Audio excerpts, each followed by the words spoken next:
Hi, this is Joseph Tan here with another tip on how to overcome the blame game. Previously, we focused on the character quality of humility, and today I would like to touch on the character quality of forgiveness. Forgiveness is defined as clearing the record of those who have wronged me and not holding a grudge. Now, how do we not hold a grudge? We prevent ourselves from not holding a grudge by being willing to talk about it, because forgiveness is not possible if we just keep quiet and burn on the inside. We must be willing to bring it out to the open and talk about it. So obviously the million-dollar question here is, how do we talk about it? There are 4 steps that are involved. Step number 1 is start with the facts. Do not start with your feelings. For example, if you walk into the office and someone's table is disorganized, you don't immediately label that person and say that, hey, you're such a messy guy, or when will you ever get your act straight, and start calling names. No, start off with the facts, not the feelings. For example, you could say, this morning when I got into the office, I saw that the files were disorganized on your desk. Can you help me to understand what happened? So be objective in the beginning steps of your conversation.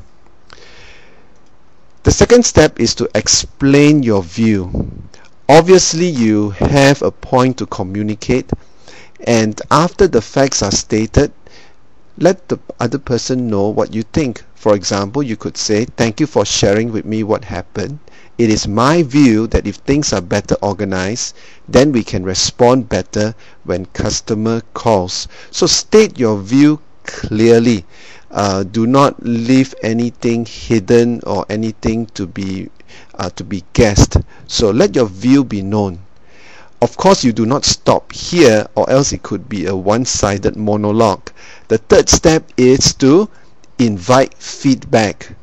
And this is where humility comes in as well, because there could be certain blind spots that you may have, that you may not see. So that's why this third step is critical. This is a questioning step. This is a step for you to keep quiet. In other words, to shut up and listen. Ask good questions like, what do you think? Do you agree? Do you have any other ideas or alternatives? Who knows, there could be a better way of getting things done.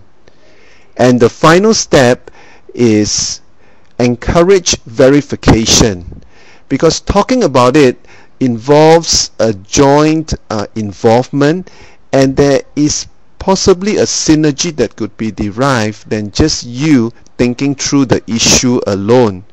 So appreciate the different point of views. You may want to try out different alternatives and see whether if it works, or if you have considered all the options and you have decided that your view is still the one that you want to implement, well, at least you have gone through the prior 3 steps and have built the bridge of relationship in listening before deciding. And that would help to minimize the blame game. So in conclusion, how do you overcome the blame game and to have a clear conscience? Simple. Learn to talk about it and not to complain. This is Joseph Tan here from goodmonday.com.